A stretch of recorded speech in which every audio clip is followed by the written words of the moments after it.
Good morning. Today is the 1st of June 2020. My name is Christian Matthew. I am discussing something many people have complained about in the past, especially pastor spouses. So today I'll be expressing my mind about pastors' self-care. Pastors' self-care. Who is a pastor? Is he an angel? Is he a robot? Now, he, she is a human being. He, she is not it.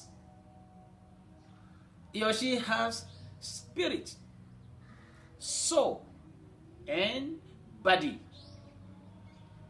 And all these segments I mentioned need specific attention. Yes, pastors are very spiritual, but they are human beings. Paul the Apostle said that our treasure, these great treasures we have in heaven vessel, it can break. We can come sick. We can go down with cold. Oh, you can witness when coronavirus struck. Pastors are also affected. We are human beings.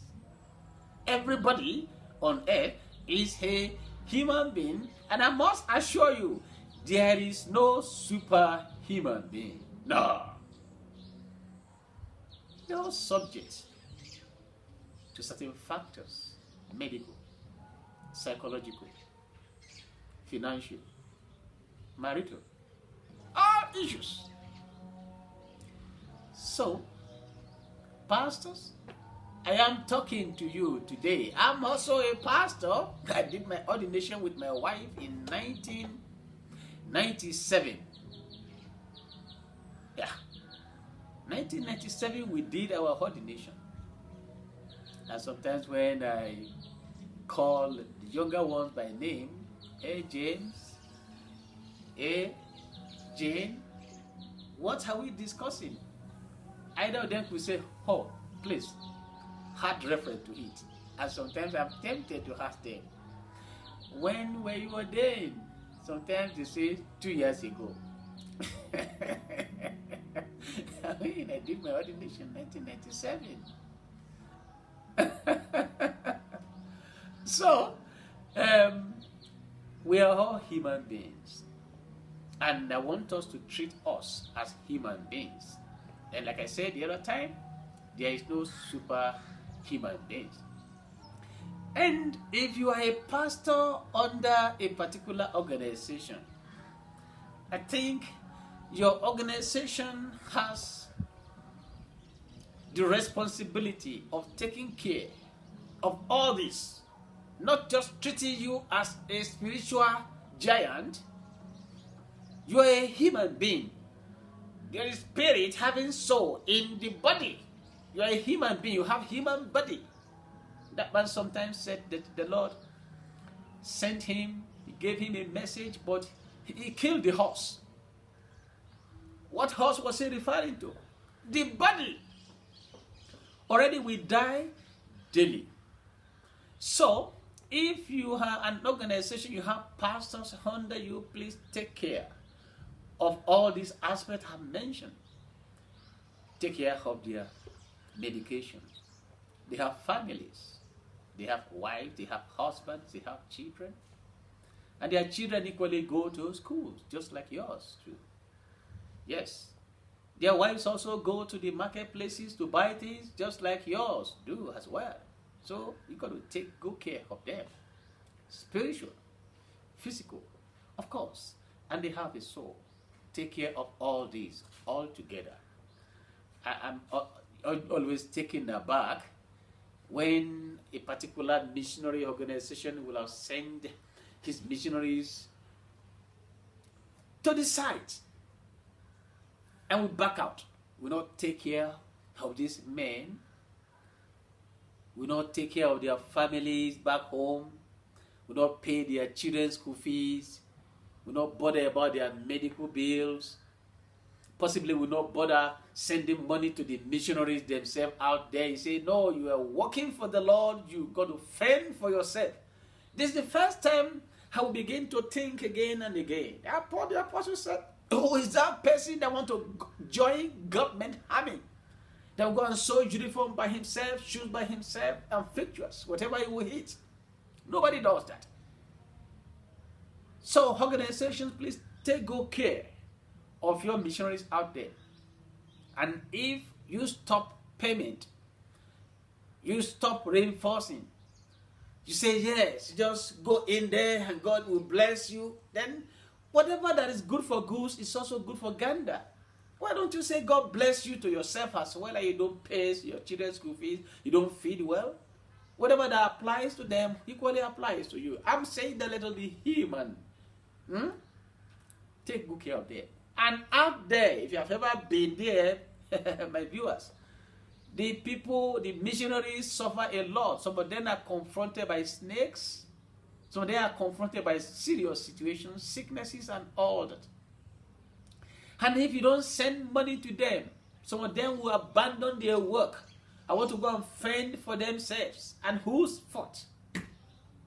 I'm just curious. I'm just curious.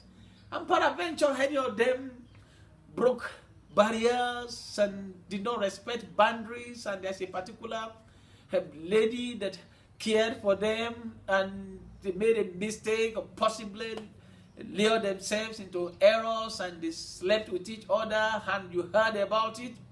You call them, come back, and you now address them. You are immoral. And what caused the immorality? You did not do your assignment. You didn't take care of them. You only pray for them. Hello? If you are hungry and you do not just pray for yourself, you send some money to the marketplaces and you got something to buy, and it's not just God bless you. You remember? You remember James? Somebody comes to your church. He's a brother. He's hungry. You know that he is hungry. And you just say, oh, brother, come, bring your hand, let us pray. Father in heaven, attend to this brother, meet his need. The Lord has met his need through you, but you shut your door, the door of your heart against him. If anything happens to him, you now say, brother, you went into error. Did you take care of the physical, mental? Did you take care of medical? I mean, of his tummy, the engine. That is for the church organization. But my emphasis really is not on church organization. I'm talking directly to my colleagues, pastors, missionaries, evangelists. I am saying that you should have self-care. Is it in therapy? I'm so glad to have come to that profession. That's what we call therapy self-care. You got to take care of yourself. And the Bible says, physicians, heal yourself. You run after church members, you abandon your family, the family that will be in trouble after your early demise. You run after church members, you run after activities and all that, and by the time you are gone, nobody will remember your family. Physician, heal yourself. You have issues you attend to. I have read on the pages of newspapers of certain misbehavior from pastors, reverends, good people, spiritual people. Oh, some 22 years ago, an incident happened. One friend of mine, a reverend, came to my house at night and said God told him that if he slept in his house that night, he would die. Not that demon will kill him, but that he would die. Those days, we don't just use the name of the Lord in vain. I believed him, I respected him, I knew he was speaking the truth. I might not understand, but I got to agree with him. So I asked him to stay. I gave him a room, and we prayed till around midnight. I counseled him, and he was having some issues with some opposite sex and all that. So that was handled, and I prayed with him, and I went to sleep. And of course, the following morning, I needed to see him off to a place where we would pick a taxi. And as we were going, a particular lady recognized him, Reverend, and on her knees, boom, and pray for me. And he laid his hand upon the woman and was praying. I hijacked, you know who Christian Matthew is. I hijacked the hand. I said, you sure you are all right? This is somebody that was dying. And they still respected you. They still respected that you are an angel or a robot who never took ill. And when he muttered something, God bless you, and the one got up when she saw my reactions and all that. I said, you sure you're all right? You just told me a couple of minutes ago how you passed out at night. Even in my house. He passed out. He said he went to the washroom and he was urinating and he passed out. And my neighbor came the following morning. He said, "Hi, Christian, what happened? Somebody screamed your name around 2 a.m. and it appears within the compound." That was my friend. When he was passing out, he screamed with all his strength. He said he came back about 20 minutes later to himself. He actually passed out. Now, did that man take care of himself? Self-care. No. Attend to yourself. You're not an engine. You're not a robot either. You're a human being. Feed well, sleep well, rest well. Do that. If you don't do that, you'll be in trouble. Now, there's a particular area that in Christendom we have spiritualized. You heard me well. Somebody is having mental issues and we spiritualize it. We say it is demonic. That person is not demonic. That person has problem with his cognitive. Yes. He has it. It needs attention. He has cognitive issues. You hear some pastors has their members to lie down and they want to walk on them. I mean, you know this is abnormal. And you think it is spirituality and begin to attack Christianity? No! Yeah, I'm a therapist. And I did some psychopathology. And I know how this intertwine. That person has something wrong upstairs. Just like Saul. When Saul has a mental disorder that time, he began to shoot an arrow at somebody that was playing strings. David. He wanted to kill him. And the other time, he said that we're going to war against the Philistines. And that nobody must feed. I mean, when you are carrying some weaponry, heavy things, is that the time to declare fasting? There is mental health issue. Clear mental health issue. When you hear some pastors asking their members of the church to take gin, to begin to drink it and they are dying, and you say Christianity is washed down. Christianity is never washed down. That man needed attention and nobody bothered. Everything he did, everybody thought that it was spiritual. Mental health. He has mental health. Attend to your pastors. Pastors, do not think that you are a superhuman being. You are not.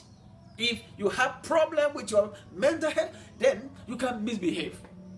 It is not you. And to worsen it, you don't sleep. You don't rest.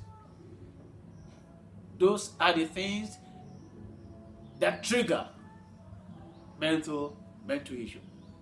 If you don't rest, you go for night vigil, you go from one meeting to the other, and everybody hail you, and sometimes you mistake yourself to be receiving from the Holy Spirit when it is distortion in your cognition. You say you hear certain things. Yes, you go hear, but it is mental disorder. There's distortion. You are no longer congruent.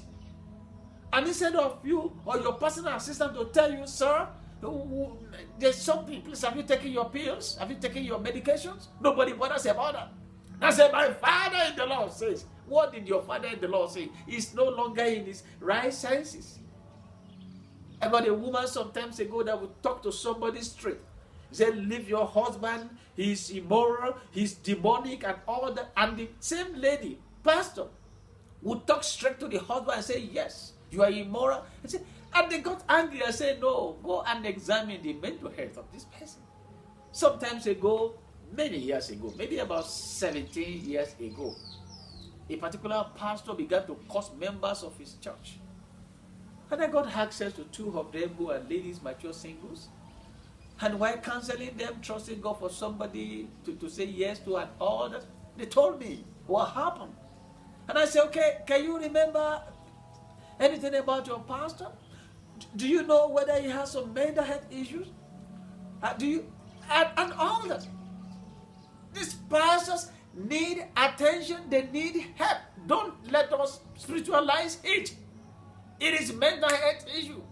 Doctors to these pastors, please. Psychologists, please do something about them.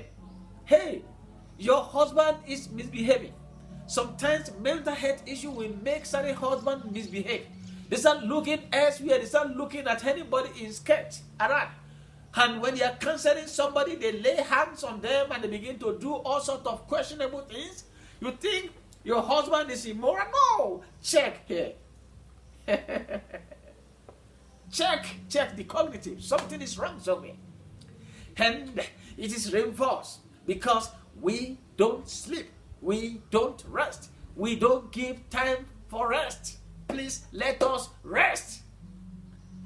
I'm talking about pastor self-care. Please, if the pastor could not do this by himself, let there be support system from the family. Let the wife, let the children, let them help. Let them know that this daddy is no longer congruent, but this is not my daddy. Something went wrong. Don't say he's been bewitched. No, he's not bewitched. He has something wrong somewhere in the cognitive. Please let us work on our cognitive. Don't we have malaria? We have malaria. Don't we treat it? Don't we have high blood pressure? Don't we treat it? Why do you think that having a mental disorder is a sacrilege? It's not a sacrilege. Anything can be framed, can be fixed. Please. So, and group of pastors, hey, church leaders, please look into this. In the past, nobody talked about sexuality in marriage, in churches. But now, thank God, people are speaking about it. Now let us progress again to mental health issues. Don't just spiritualize it when you gather together, everything you talk about is, no, not just spirituality alone. You see, in therapy, when therapists are gathered together with their supervisors, I've enjoyed this greatly and I don't want to miss that. Your supervisor will now say, okay, let us check in. I have a supervisor like that, Dr. Wabugu. If I call her the demon of psychology, she's so good at that. Why it is just 2 hours you're having for your internship or whatever, you can spend 25 minutes on checking in. That is what I call clinic. is personal clinic. Personal clinic. Where what you cannot discuss with your friends and sometimes with your spouses and all that is declared open there, and you can cry. So you're a big man, you're a big pastor. You're a big pastor, you cannot tell your council members or anything, but when you come among your colleagues, you discuss it and you cry. And it is nothing to any psychologist. You cry well. And I've never had anybody say sorry. Nobody has ever. I've never had a psychologist, a therapist say sorry. Sorry for what? Right in any counseling center is a plenitude of tissues. They will just offer you one, and you clean your face and you get up. You are not the only person that cries. That is how we treat ourselves. If pastor self-care is not maintained, if you cannot do it, and please let there be in the pastors group, pastors meeting, where we can check in. Let us check in. Let's check in. Let us express ourselves how things are affecting us, how it affects our economies, beating us hard. Let's express ourselves. Let's talk as colleagues, pastors. I mentioned pastors' self-care. You must take care of yourself. But if you cannot take care of yourself, you're working under a church and you gather together. Do not just lay emphasis on the spiritual aspect. Let the leader be humble enough to gather everyone together and encourage people to express themselves. You check in, you express yourself, and you receive healing, you receive help. That is what I'm saying. Let us help one another. Let us stop this criticism. That person you criticize is having some issues. Sometimes you see some leaders, some pastors who are so critical. I mean, when you discuss something with them, they already think they treat you as a culprit. What you're saying, and I want to say, they see you as a culprit, as somebody they could not trust. They cannot trust you. And we begin to complain about such people.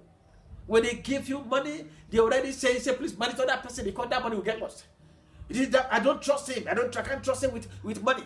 And that one, I can't trust that man. I can't trust that woman with an opposite sex. Please check, where is my daughter now? Where's my son now? It is not their problem. It is the personality disorder. Personality trait. It's personality. It's not just the mental health issue. No, personality. Sometimes it could be environment that molded them to that. They need attention. Pastors, we are not angels. We need attention. We should be humble enough to tell our partners, our spouses, and we should be able to expose our weaknesses to our children. There's this deception in church and in homes, which I have many times confronted. When you are doing some argument, you say, don't let anybody know about your argument. Your children will think that you don't have argument in your homes, and when they are confronted with one, they don't know how to solve it. When you have problem, please open up and tell them what actually happened that time was because of this and because of that. But we have resolved it. You see, in life, this can happen, that can happen. You are building them. You are making disciples. You don't just live on falsehood. Let us stop living on falsehood, and let us stop criticizing ourselves on the pages of Facebook, on newspapers, and all that. We are sick, all of us. We are sick.